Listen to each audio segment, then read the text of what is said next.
Hello, everyone, and welcome back to our weekly virtual support groups during pandemic times.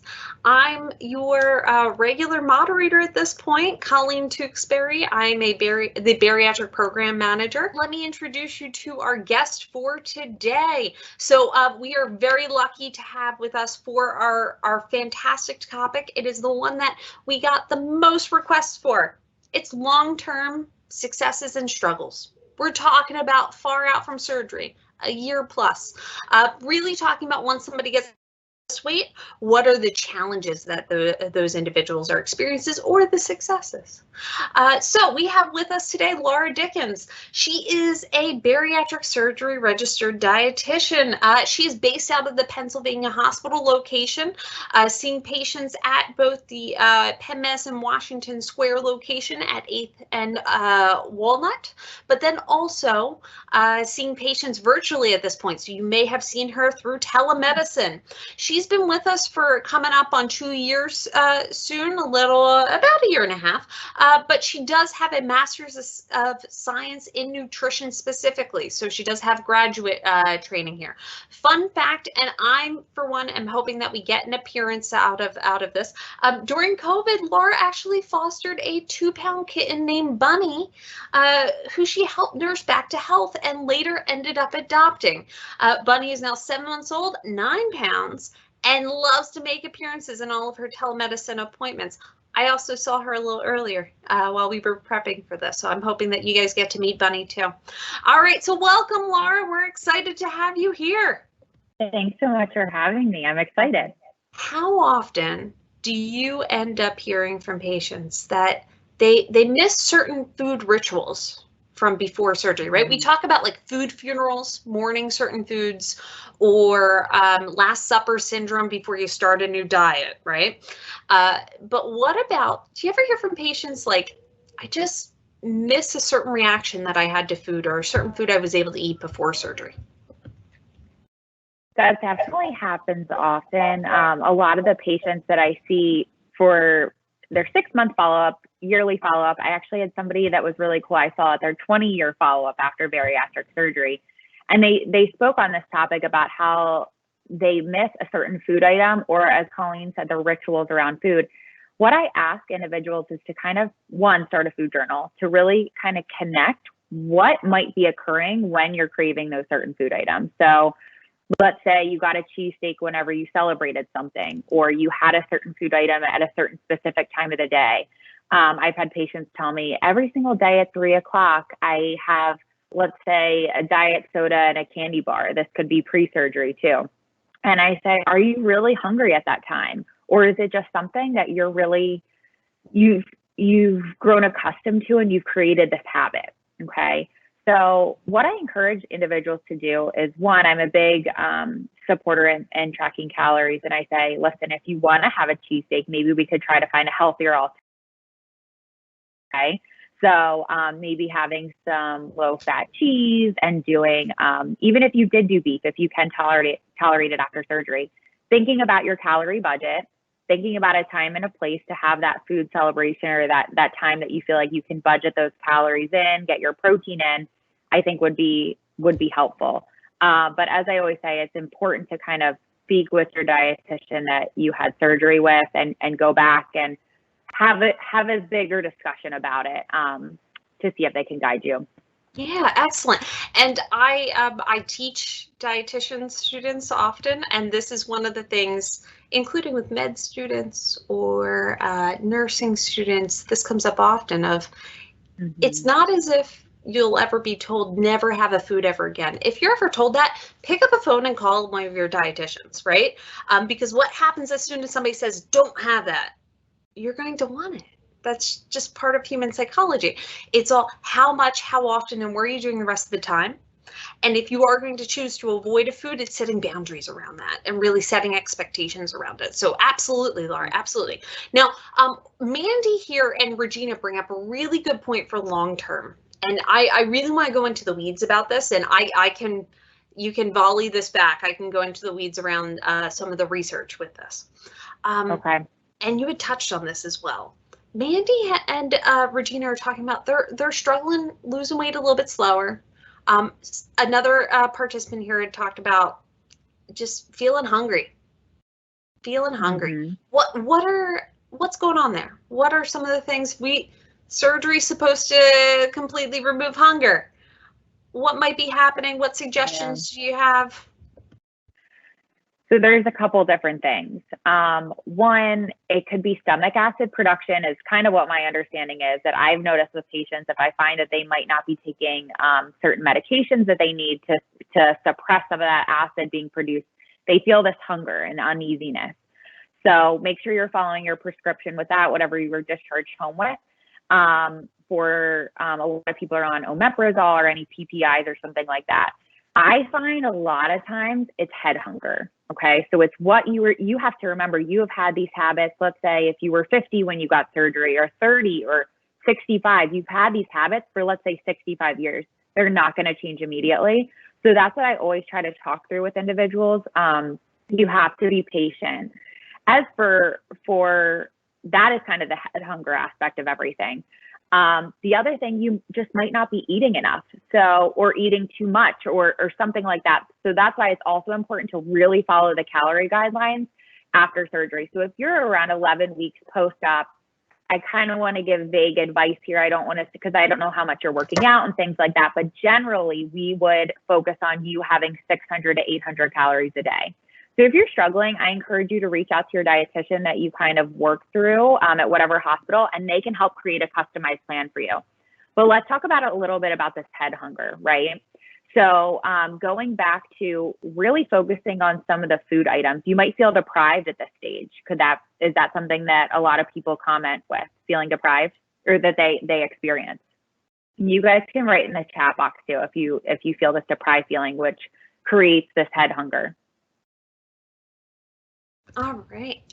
And Laura, I'm going to jump in here and talk a little bit more about some of the science. Yes. So I love the science. Go for it.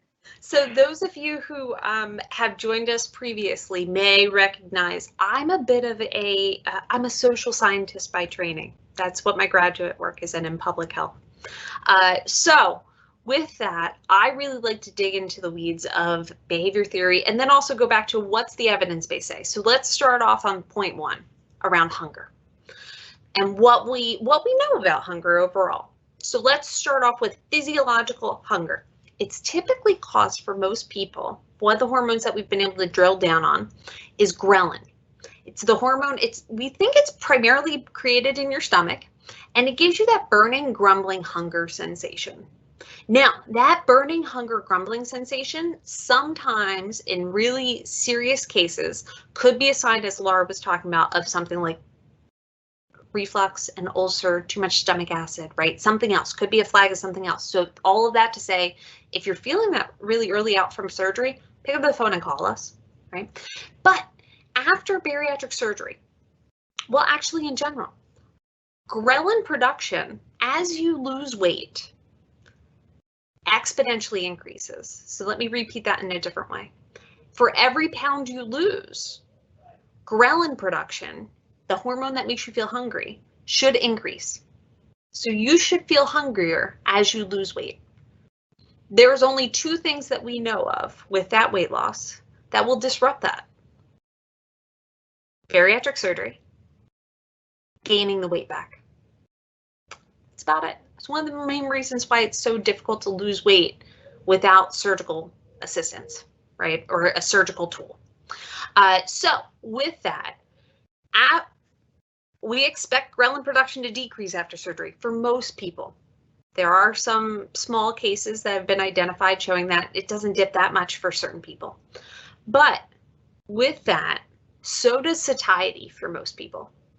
That you might not feel as hungry, but you also typically don't feel as satisfied. That type of satisfaction feeling after food might be disrupted for many people after surgery. So what some longer term studies have found is that over time, that can re-regulate. That most people over time start to get some level of hunger and some level of satisfaction. As to how much that comes back up, we don't fully know. So if you're telling us you're feeling hunger, you're feeling hunger. Let's talk about it. Like Laura was talking about, right? Let's talk about with the dietitian, let's start to drill down into what that might be. Is it physiological hunger? And if it is, there are different ways to kind of manipulate that with different foods to make you feel different ways of like fiber and protein we'll talk about often. Or is it what Laura's talking about, that head hunger? So many of you are familiar with Pavlovian theory. The idea being that if you repeat an action, you're going to get a physiological response. It's tying something to something else. So let me give you an example of almost like a Pavlovian theory.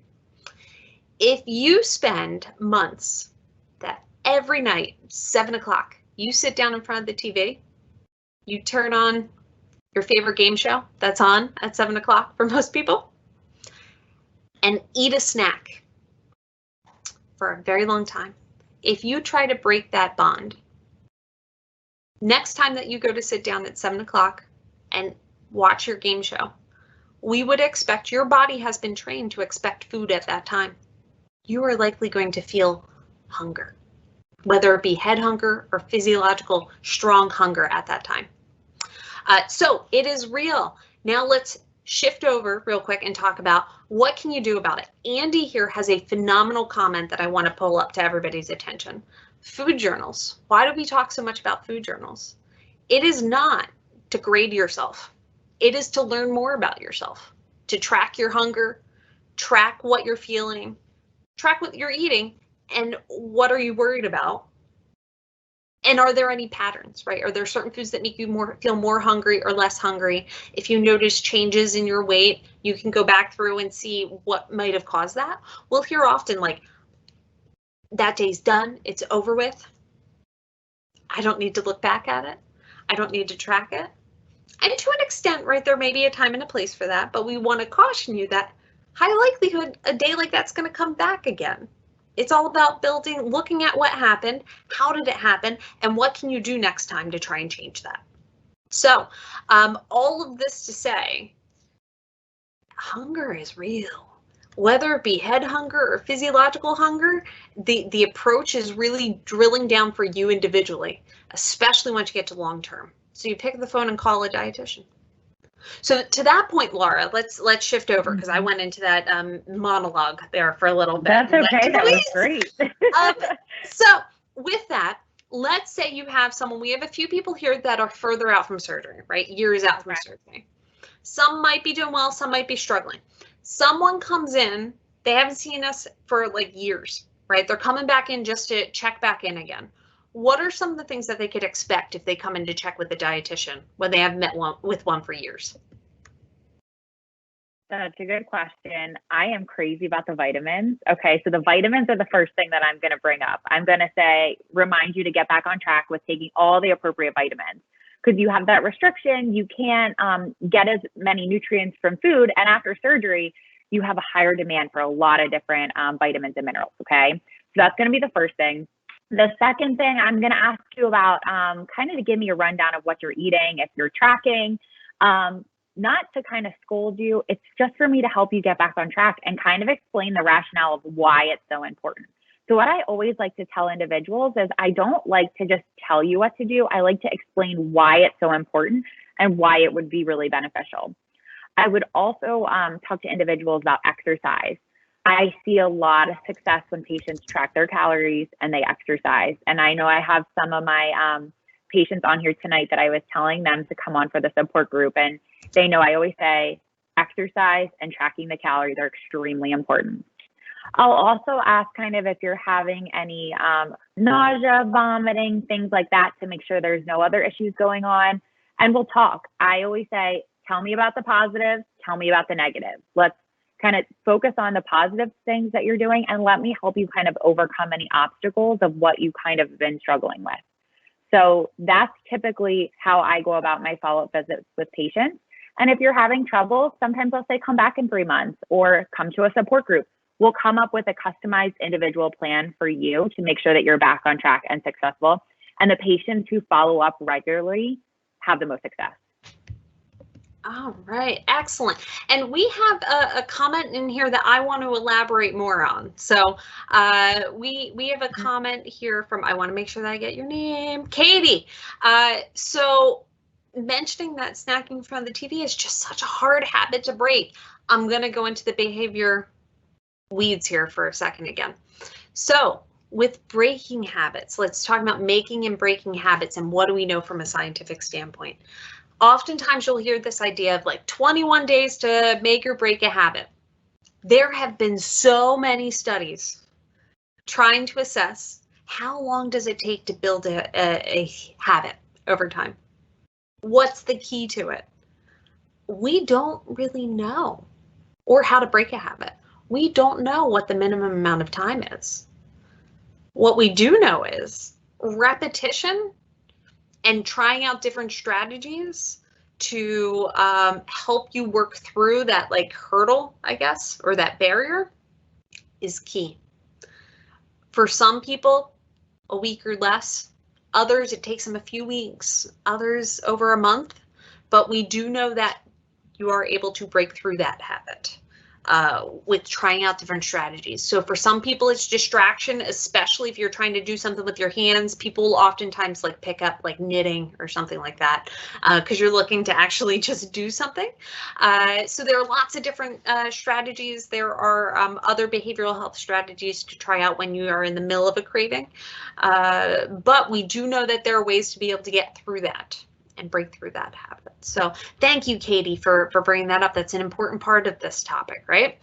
Okay, so we have from Anthony here. He's really struggling with weight regain.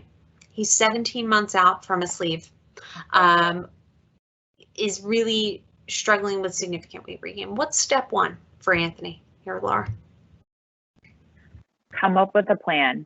So I would say come up with a plan of the things that you feel like you can improve on, okay? 2, follow up with your dietitian. 3, go back to the basics, okay? Go back to that life gain binder that we gave you. If you were 17 months out, you probably got one in person and you didn't get a virtual copy. So you get out that book, read through it again of all the goals we wanted you to focus on, okay?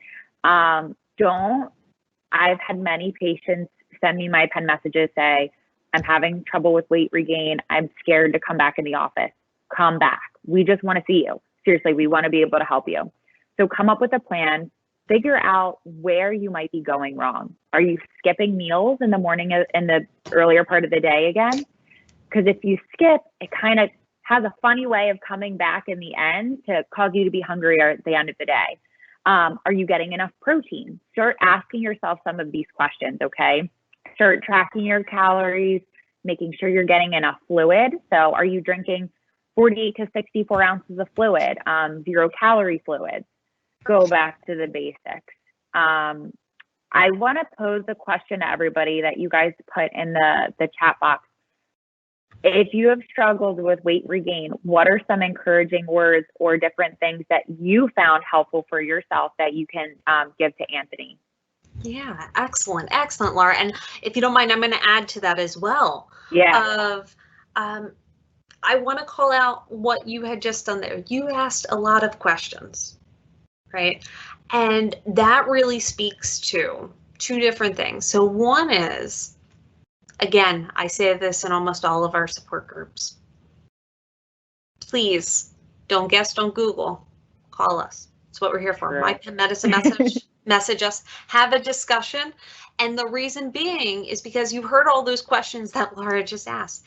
There are so many different things that impact weight.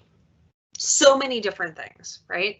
And a lot of what we're going to start off with is doing some troubleshooting as to what's happening right now to slow the weight gain and then work towards reversing it. Now, I will note that process, studies have shown, goes a lot better when you have clinical support. So obesity is a chronic disease. It takes long-term management and long-term consideration and long-term treatment. The idea that we talk about this in the info session. A surgery is a one and done and that's it, we know is just not accurate, right? And it's not a question of if somebody regains weight, it's when. right? And how much, and what do you do when that happens? You want to be able to try and flag it at 2 pounds, 5 pounds, 10 pounds. Call us and let's start working towards helping you, even if it's just slowing that weight gain or maintaining it, right? We're here to help walk you through that, just to help minimize that risk. But if you are experiencing what we consider to be significant weight regain, and that's crossing back over 20%, so of total body weight loss threshold, I keep on getting into the weeds, so I'll continue with this. So if someone, let's say, starts off at 300 pounds, 20% of their total body weight would be 60 pounds. So that's that threshold. If someone regains weight to cross back over that 20% threshold, that's when we get concerned. From an overall clinical health standpoint, in terms of response to the operation, pick up the phone and call us. There are other treatment options, whether it be medication, getting into intensive behavioral therapy with a health psychologist or a dietitian, looking at, is there anything going on with your surgery in and of itself? Are you developing any sort of mineral deficiencies that may be impeding weight maintenance or weight loss, right? Anemia is a significant concern for weight regain over time. So all of that to say, call us. That's what we're here for. And we're here to help you figure this out, because it's not a question, again, I talk about this all the time, it's not a question of if you regain weight, it's when, and what do you do when that happens? Call us. All right. Okay. Oh, Lisa, wonderful here. I'm going to, I don't mean to have such a positive reaction so visibly, but I can't help it. So Lisa here saying to Anthony, I go back to my why. Why did I go through the surgery? Why did I want it so bad? And helps me get through tough days. Honestly, Lisa, there's decades of research behind that. And I have textbooks on this bookshelf behind my laptop right now that talk about that for hundreds of pages, and you just so succinctly put it in. What's your motivation? Come back to that motivation, recenter yourself, and take your next first step. And that's typically contacting someone for help.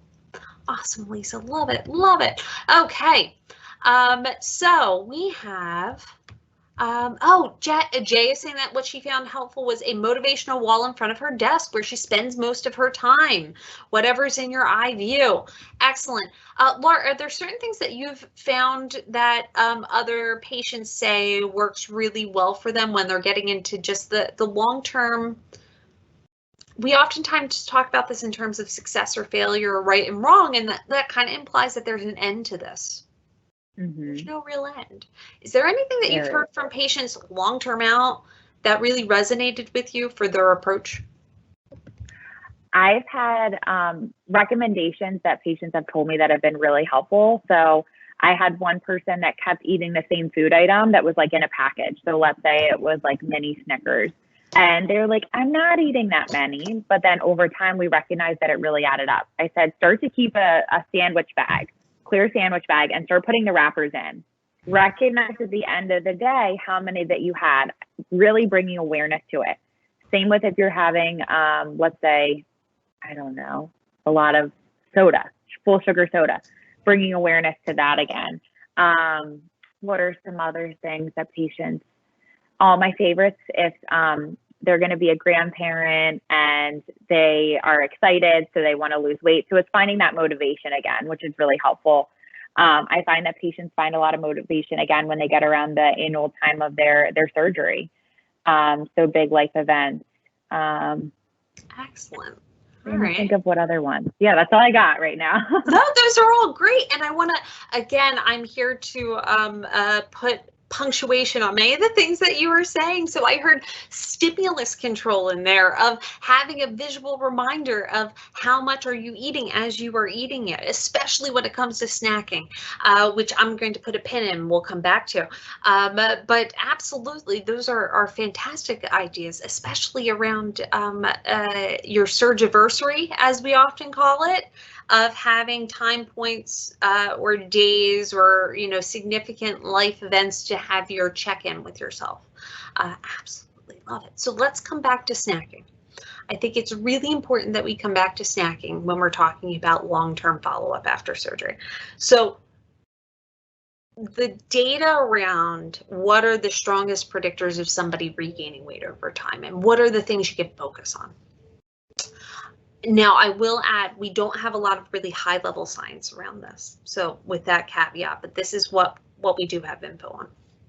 Top predictor of somebody keeping their weight loss off long term is how active you are. We like to say people lose weight in the kitchen, they keep it off on the sidewalk. They both play very important roles. Food usually drives weight loss when you're talking about what you can change, not talking about physiology. And activity is typically there to help with weight maintenance over time. I won't go into the physiological weeds behind how that happens, but they both play very important roles. So activity is number one. Number two is typically some form of self-monitoring. We had a lot of this in the chat. It's how you check in with yourself. What we'll consistently see in studies is weighing yourself, at least weekly. If you are actively trying to lose weight, daily is key for most people. There are very few people that we would say probably not a good idea for you to weigh regularly, and those are people that we would have a conversation with. And this goes back to Andy's comment earlier, that weighing yourself on a regular basis is just like taking your blood pressure on a regular basis. It's meant to be a problem-solving tool and not a measure of who you are. It's a check-in. Now, what do I mean by that? If your weight is slightly higher one day, it's going back and thinking, what have I done the last few days that might have contributed to this? Am I constipated? Am I bloated, right? Am I retaining a lot of fluid because I ate a lot of salt? Those are false weight gain signs. But then the opposite is true. If you lose weight, it's asking, what did I do? What changed over the last few days that would have led to this weight loss? Did I have a big bowel movement more than usual? Was I sick? Am I dehydrated? Right? Those are things that the whole purpose of weighing yourself regularly is to have that check-in and not to measure yourself. If it's tied into that, if you feel like weighing yourself daily you really struggle with, talk to a clinician. So Mandy, this is one of those things that if you really struggle with this, there's a lot of things entangled in that. So let's talk about what's the best approach for you for checking in. But for the vast majority of people, it is recommended regularly to do that daily. Now, with that, though, it is not helpful to weigh yourself daily if you are not plotting it out on a graph. Most apps do this for you, right? Most of the commercial apps will give you a graph. And the reason for that is you want to look at trends, not day over day changes, right? So it's not helpful to only look at one day at a time. You want to look at what's your trend over the last week and the last month. We do not consider something to be a weight loss stall or a plateau unless you are net neutral for 4 whole weeks. Lots of things can happen during that time, right? Weight fluctuates on a regular basis, especially for females around menstrual cycles. Normal, right? You want to be able to see those patterns. So keeping that in mind, if you are weighing yourself daily, it is not helpful to do so unless you're also having some sort of graphic representation of it or tracking of it and trending. Now, number 3, let's talk about, it's following up. It's checking in with somebody, right? This is chronic disease management. And make sure you're following up with somebody. I'm taking over Laura's time here, but I think this is important. Oh, no, I'm fine. Number 4, and this is what I'm going to transition back to Laura for, is actually snacking or grazing. It's one of the only dietary predictors that we have of someone being at high risk of gaining weight over time. And it makes sense. Very rarely do we see that someone's surgery actually stretches out. What's different is, let's say it takes a half an hour for your stomach to empty out, and your stomach can hold half a cup in one sitting. Just throwing that out, not to say that that's normal or abnormal, whatever, just throwing out numbers. If you eat a half a cup every 30 minutes of food, you can extend out a mealtime and never feel full, right? Just keep on filling it up as it empties out. And you can eat a whole bag of pretzels over, like a normal, the big bag of pretzels over a couple hours, right? It'll just keep on going through and never sit in the stomach for a long period of time. So grazing is a tough one. So that's where I'm going to switch back over to you, Laura, here. If someone comes in and says, I'm snacking all the time, we heard about like actual visual reminders here, or I'm dealing with grazing all the time, what is something that you typically suggest for that individual to start off with? One, I usually ask kind of who grocery shops in the household would be one thing. Like, are you bringing these snacks in? Is it somebody else is bringing them into the home? Most of the time, people tell me that the food is around or someone else is bringing it in. But either way, create your own snack drawer, okay, of things that are bariatric approved. So something like so many times I'll have a husband or wife telling me, I'm so sick of being around these TC cakes and things like this. So I say, make your own snack drawer.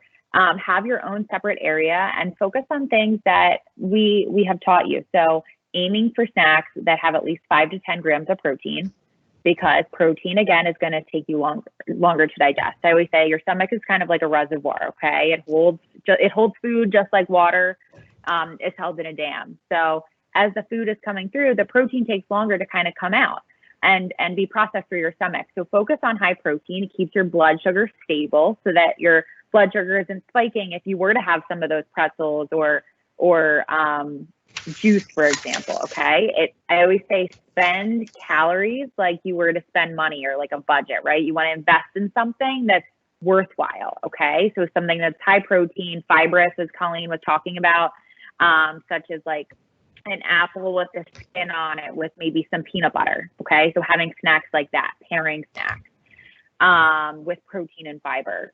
The other thing I always tell individuals is don't bring things in that are going to tempt you. I personally rely on willpower sometimes, and it overcomes me too. So I just don't even bring certain things in the house. Also, the mini snack bags. Sometimes buying pre-portioned things are really important and a good idea to do in order to not tempt yourself. So high protein, fibrous food items, plan your meals and snacks. So I always say to try to buy bulk food items for the week. If you're able to do that, if you can only buy the individual bags, do that, but buy it that you have enough quantity for the entire week, okay? So if you grocery shop on Sunday, pick one snack that you're gonna have the entire week. So maybe it's hummus and a couple almonds and maybe some cucumbers, okay? And plan it out so that you have that, knowing that that's your snack for the week so that you're planning in advance. What are some other tips about snacks? People will ask me about protein bars and if they recommend protein bars or shakes. I would say if you want to do a protein bar, try to find something that's lower in sugar. They can hide a lot of sugar in there. So, or sugar alcohols, which might not feel so great in your stomach after bariatric surgery. Erythritol is generally a little bit better tolerated, but you can get protein bars that you can have like half of them. Aim for something with at least probably 10 to 15 grams of protein and break it in half. Don't be afraid to break things in half or eat it mindfully. Stop when you're full and resume later, okay, if you're still hungry. I always tell my patients to think about our hunger and fullness scale. That's something that I always try to come back to. So I always say, don't let yourself get to a 1 where you're so ravenous coming home from work that you just would eat anything in sight. And 10 is like you just had a holiday meal, okay? So don't get yourself to those extremes. Eat at a 3, stop at a 7. Okay, so you're going to start eating at a 3, 4, 5, 6, 7. You're going to stop there. And if you're still hungry in an hour, maybe you'll come back to something, but maybe you won't. Okay, just knowing that you don't have to stuff yourself in that period of time. Colleen, do you have anything to add? Excellent. Well, I don't know if I would add this. I would more. Okay. I would argue that what you're describing, again, I'm a behavior scientist, so I have to say this, isn't willpower, right? Willpower is a phrase that we throw all around saying, just sheer will, have to stick it out. Not having the snacks in the house, what Margaret's saying here, just don't bring them in the house, is strategy. That's not willpower, that's strategy. Okay. Like that is smart if that's the strategy that works well for you. I love it. That's wonderful. Now, here's the flip side of this. Kate is saying sharing a household with 3 teenagers, awful. Really challenging from a weight management perspective. Kate, I have a wrap up comment for you here that I'm gonna come back to in a second. I'm gonna put a pin in your comment. Andy also has reiterate what you had said there, Laura, of portion control. Plan it out. Impulsive choices typically lead to higher calorie choices. Even if you plan out but then end up not eating that, you're actually more likely to choose a lower calorie snack that's going to still fit your goals, whatever you're aiming towards. So that planning out is wonderful. Andy also suggested some other like low cal substitutes too. So I am going to leave everyone here with a handful of comments of things that we didn't get into. We didn't get into the weeds of how do you actually reduce calorie intake. We talked all about all these different opportunities. A lot of it comes down to, actually all of it comes down to 3 different choices. And I've talked about this before. Frequency, portion, or substituting. Frequency. You only have a mini Snickers bar 3 times per week. Right? Setting boundaries around that for frequency. Portion, instead of having a fun size Snicker bar, you get or instead of getting the minis, you get the Snickers. I mean the minis. And I should also add, we are using brands here. Brands are not endorsements. Penn Medicine disclaimer. Just for sake of talking about specific foods. And then substituting. Andy has a substitute here of finding a high protein bar option for a substitute that's lower in calories. Love it. All great options. How you actually do this day in and day out, sit down and talk to a dietitian, even if it's virtual. That's what we're here for. So let's, Nicole, I'm going to, oh, sorry, I was reading a comment from someone named Nicole, and I meant to say Laura. Awful. I apologize. So Laura, I will give you an opportunity here before I wrap up with last announcements, but to see if you have any final words here. Yeah, so the first thing is I want to say thank you everybody for coming. You just kind of showing up here just shows that you have initiative, that you either want to get back on track, or you want to help or support someone else, or you want to offer some amazing advice. I miss the in-person support groups and seeing everyone's faces, because I truly understand and recognize how there's so many of you that want to offer some amazing advice. So I encourage you to keep coming back out to these support groups until we can kind of resume in person again. The other thing is, like we've mentioned a million times, please follow up. So even if you can't get an appointment for a couple months, if you have something going on, please put an appointment on the schedule to try to follow up with the nurse practitioner and the dietitian. I think that, I don't know if that's actually, now that I'm saying that, is that what happens at Penn? We have, oh, okay. So I was going to say the nurse practitioner or dietitian asks to schedule with when you follow up for that. And also just be kind to yourself. So you're doing the first step to kind of get back and get started again on the right track, or even if you haven't fallen off track, you're on the right track by being here. So reach out to us with any questions and make the best decision that you can in the moment. And I love getting questions from patients if they're like, is this a good choice, or things like that. So feel free to use us as resources.